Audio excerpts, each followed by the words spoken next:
Shalom. Om Gam Ganapatiye Namaha. Om Gam Ganapatiye Namaha. Om Gam Ganapatiye Namaha.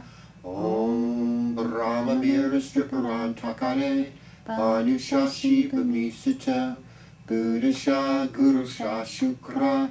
Shani Rahu Keteva. Sarve Graha Shantikara Bhavantu. Om Shukraya Namaha. Thank you, and greetings to another episode of KozmicKev100. This is your weekly astro video zine. If you are on YouTube watching this, please subscribe. Please share it with a friend. I love your comments. I would like for you to keep them coming. If you're just curious about what I just did, it was that was a prayer to the planets in Sanskrit, and basically it's asking God as creator, God as sustainer, God as destroyer of ignorance and disease to just bless the movement of the skies and how we relate, whether it's the sun, the moon, Mars, Mercury, Jupiter, Venus, Saturn, or the nodes of the moon. Rahu and Ketu, North Node and South Node, and that everything would just be peaceful and benefic. And so,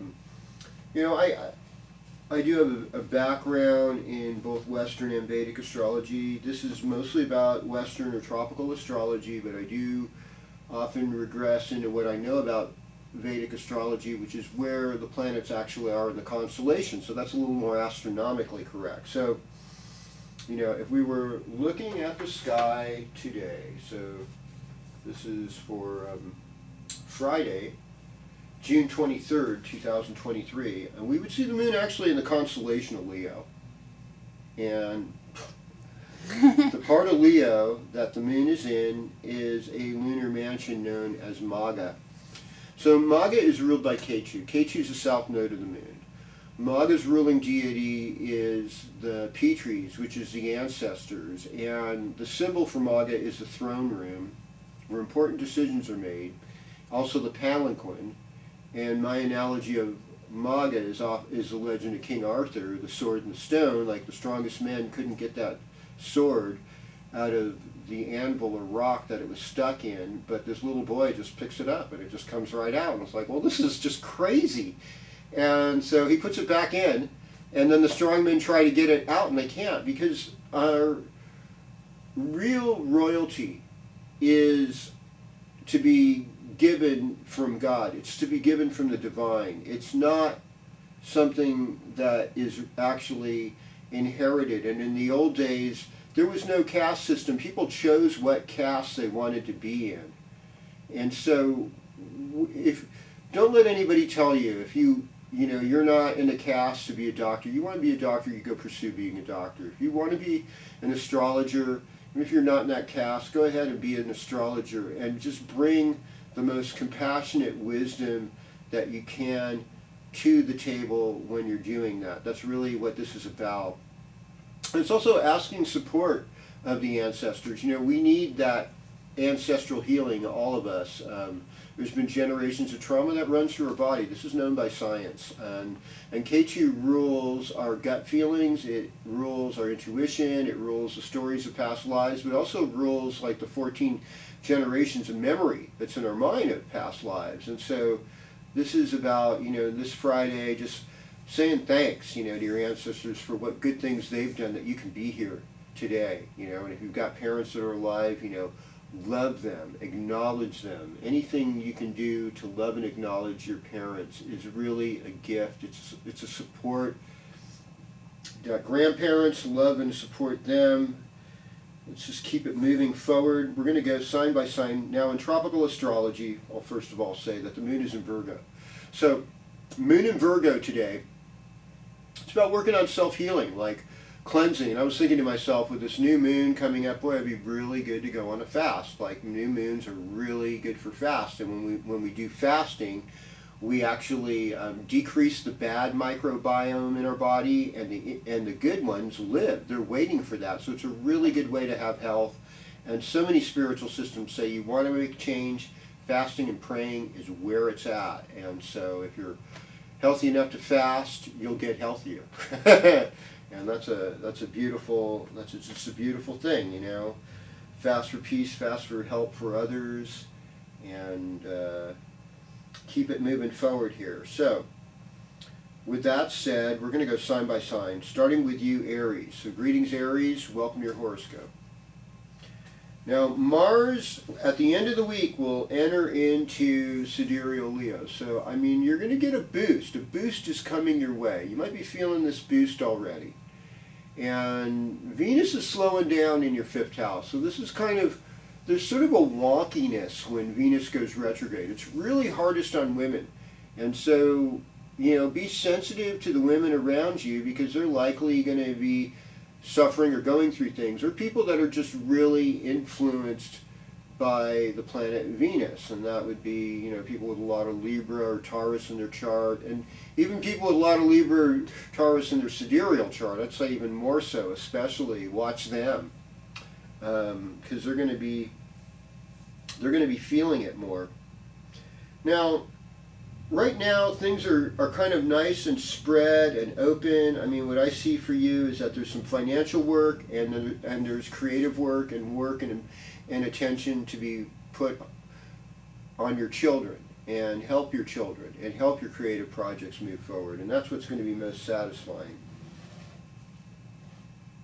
Greetings, Taurus. Welcome to your horoscope. I mean, Taurus, with having Jupiter in the 1st house right now, it's likely that good people are coming into your life, and that they're making an appearance for you. So that's really merciful. And so just having gratitude for that mercy, being grateful, being generous, that is part of Jupiter in the 1st house.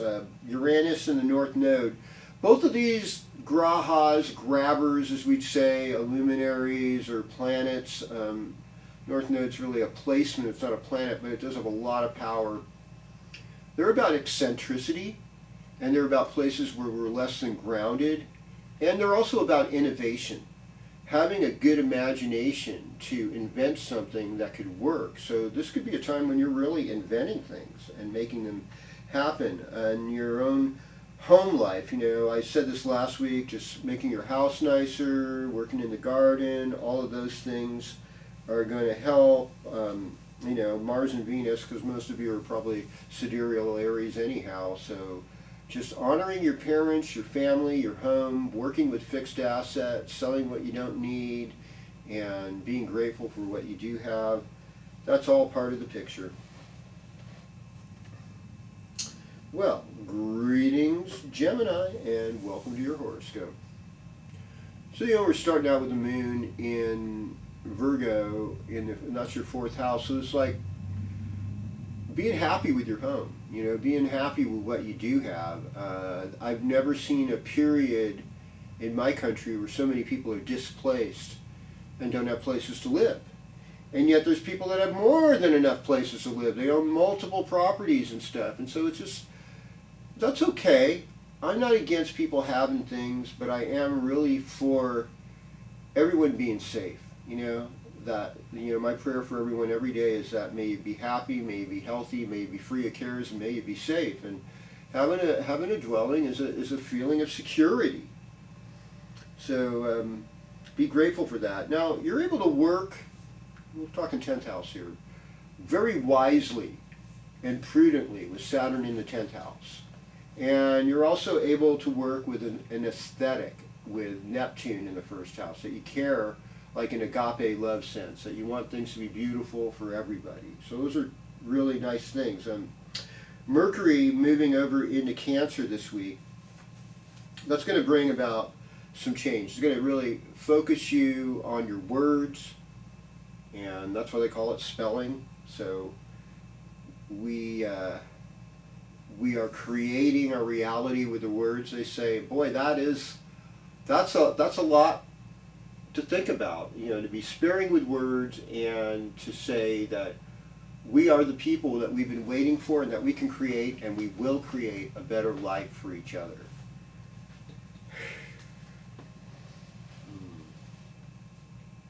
Greetings, Cancer. Welcome to your horoscope. So Mercury is going to move into your first house, and let's see, this happens on Monday at 5:24 p.m. So Monday, 5:24 p.m., Mercury moves into your first house. So that will, especially since most of you are sidereal Geminis anyhow, this will be this kind of feeling of like, yeah, I feel like my brain is working again. I'm out of the fog, and there's a lot of talk about brain fog out there, and a lot of people I know have experienced it from various things, whether it's EMFs or unnecessary medicines, poor diets, poor sleep habits. There's a plethora of things. Trauma. Even trauma could probably keep you from thinking as clearly. Use your voice. Sing. If you're a Cancer that likes to sing, this is your time to sing. It's time to sing beautiful songs. The moon will eventually be in Cancer. I imagine on,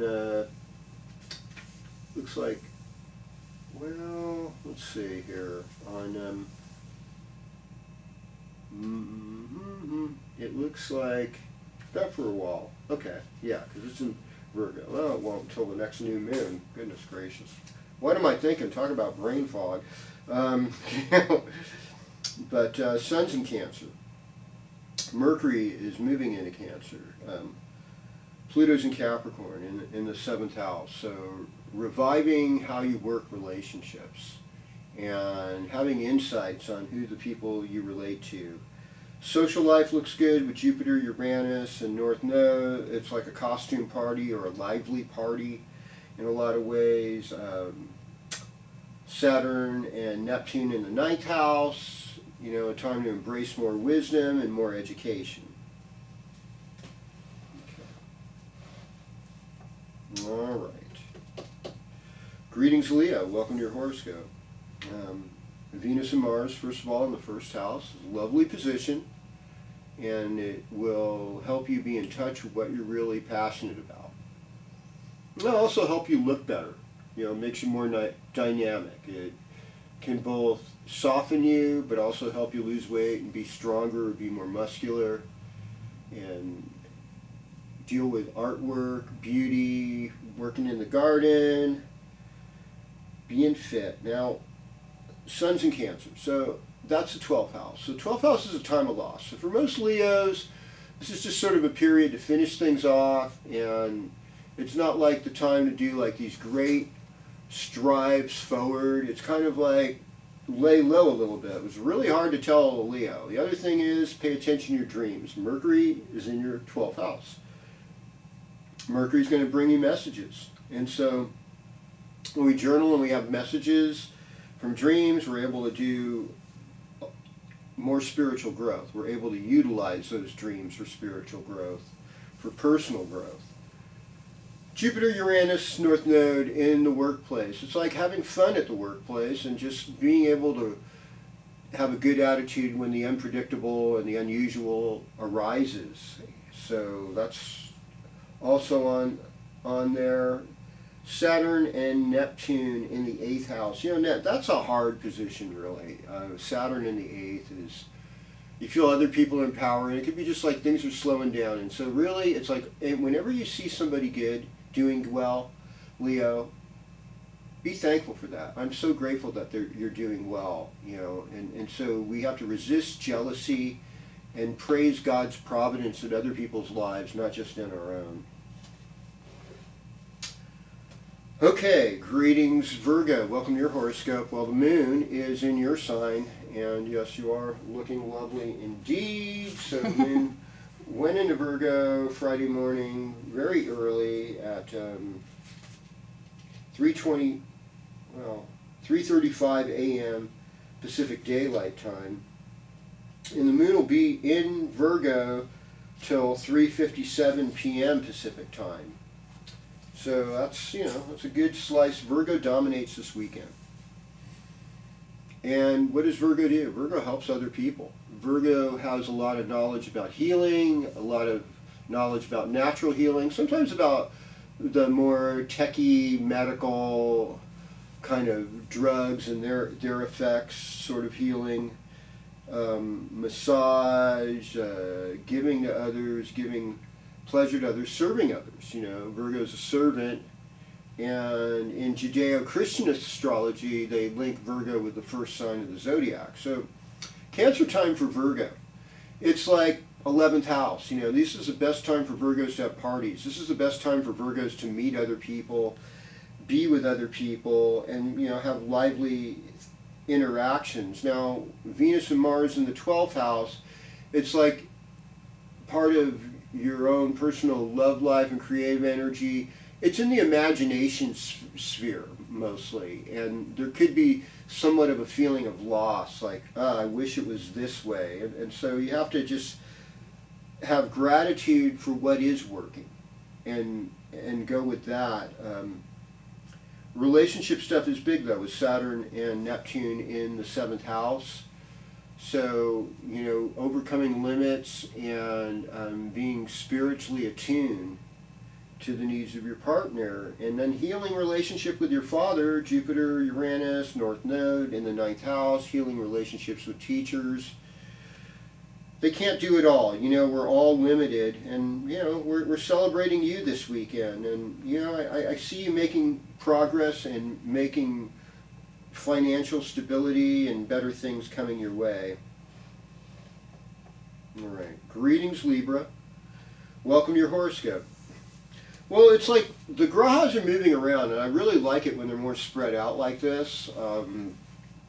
When they get concentrated. I mean, they're definitely concentrated in your 8th house with all the Taurus planets, North Node, Uranus, and Jupiter there.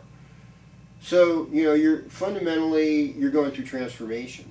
And the other thing is that Cancer time is your career house, the 10th house. So often people go on vacation and they leave Libras in charge. This is what I've noticed.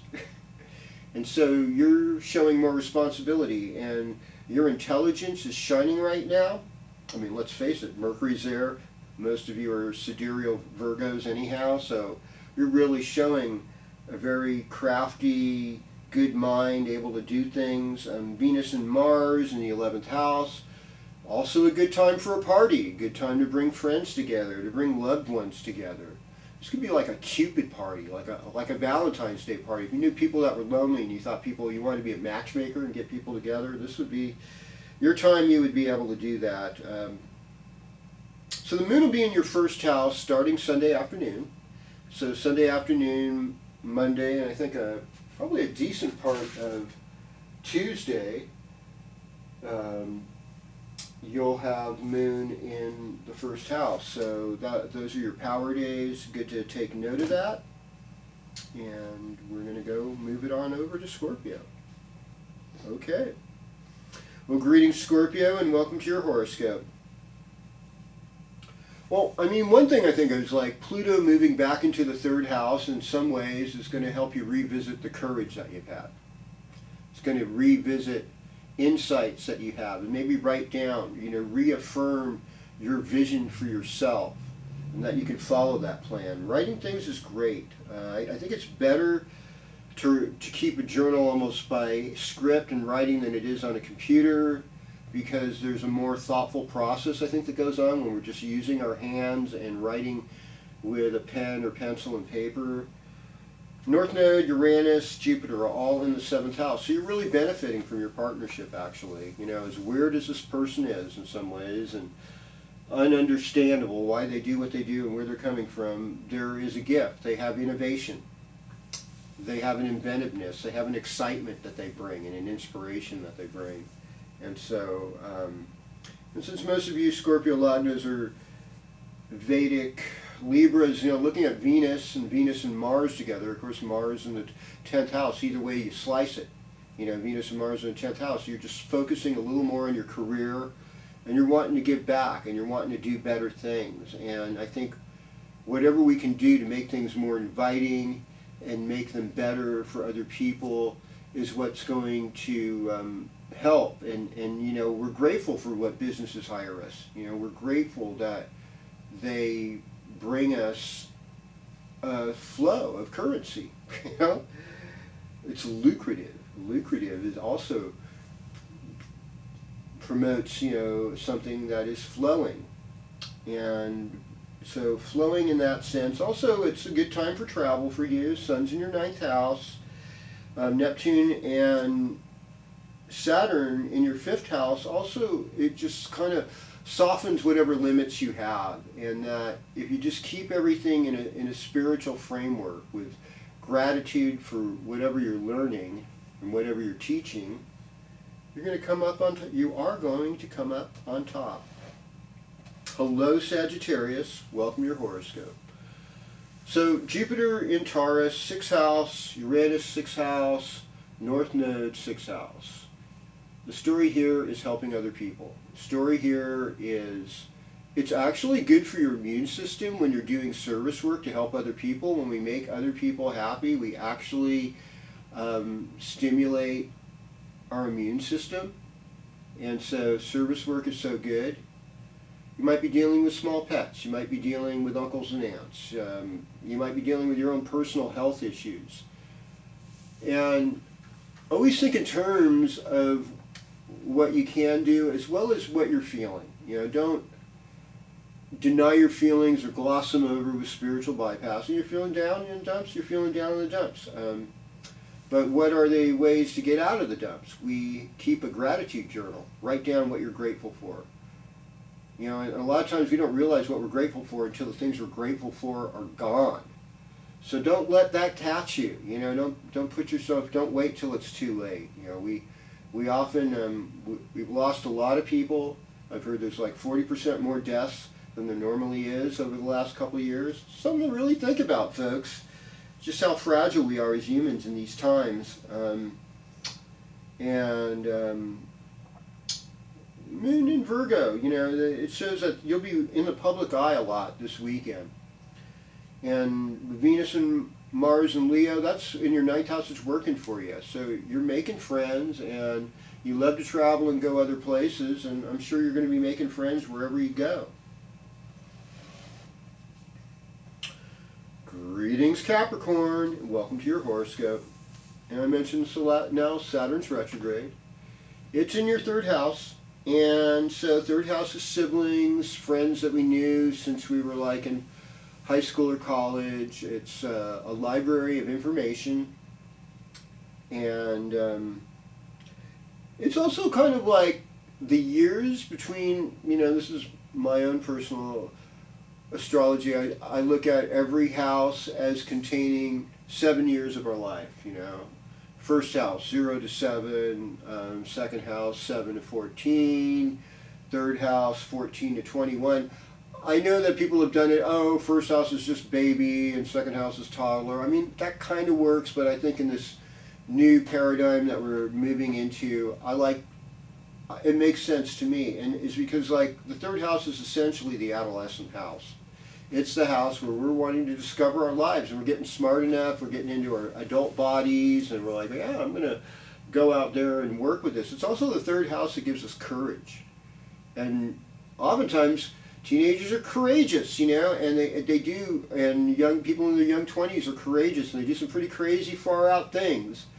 You know, maybe when they're in their 50s, they'll look back at them and go, oh my God, what was I thinking? But, you know, that's okay. We need that enthusiasm of youthfulness in the 3rd house. And so, you know, you're kind of known as a more middle-aged, old person kind of sign, kind of stodgy and stuff. And it's like, you know, maybe allow yourself to relive, think of yourself as a teenager, as a young adult with all that potential. And you might just start enjoying life, meeting people, and hanging out with people that are young like that. It'd be really good for your soul right now.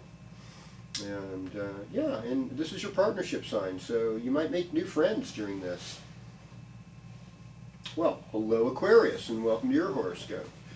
Venus and Mars in the 7th house. I mean, it sounds good. It sounds good for relationship. The Sun and Mercury in the 6th house. It's like, well, it could get intensely hot. You got to make sure you're not overheated. If you have things to do physically, it's best to start at 6 in the morning. You know, between 6 and 10 when it hasn't gotten so hot yet, you know, and get things out of the way in those first 4 hours of the day, and keep your health that way. Keep to a good routine and helping others. It's about service to others, the sixth house. And when we serve others, that house of loss, the 12th house, we remedy a lot of that karma of loss. Pluto's in your 12th house. I've heard sometimes even Pluto in the 12th house can bring great insights, looking at them through dreams. It can, help revive places that normally you'd be dying. I think your better days are definitely going to be like Monday and Tuesday this week, when the moon is in your 9th house. And so if you're just, you need to kind of lay low or ask other people for help this weekend, that's okay. We all need each other. We do better. Team means together everyone achieves more. I love that. Okay. So greetings, Pisces. Welcome to your horoscope. So you got Saturn in the 1st house. So in a lot of ways you have to respect your own authority, what you feel is right or wrong, what do you believe is true and real. Pisces has this reputation of just kind of softening things and kind of muddling things so things aren't clear. This is a good time for you to discipline yourself to make things more clear. Same thing goes with like Neptune. Neptune is like, is it a mirage or is it an oasis? So you have to kind of check things out and say, am I just giving some kind of fluffy illusion to people, or can I give somebody something solid that they can rely on and demonstrate to them? This is how you improve your immune system. This is why I was appreciating some of these online doctors that are just saying, hey, give yourself a break from eating. Intermittent fasting helps your body regenerate and renew. Having a good sleep schedule, being asleep between 10 at night and 6 in the morning is really good for the body to revive itself. And so, having healthier habits, this is all going to be to your benefit. And I suppose by the end of the week, when the moon's in Scorpio, you'll be feeling more adventurous and wanting to go out. And I know that it's close to a 4-day weekend that some people might take with 4th of July this coming weekend. So this week you might be preparing for that. But on the nice side, this weekend looks romantic for you because the moon is in Virgo. That's your 7th house of relationships, and you feel generous and in your heart space because it's Cancer time with Mercury, and just giving compliments, telling jokes, being happy. It's never been an easier time to be happy.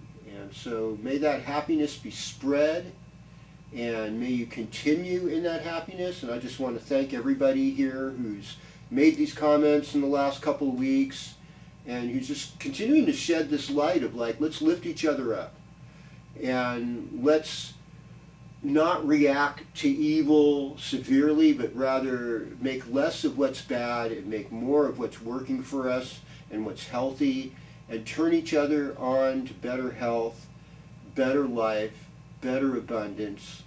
And share your secrets with me, with why you're doing good and what you're happy about. I want to see that. Don't forget to subscribe.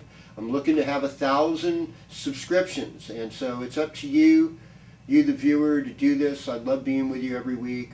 I hope to be with you again when we do this. Thank you so much. Om Shanti, Shanti, Shanti.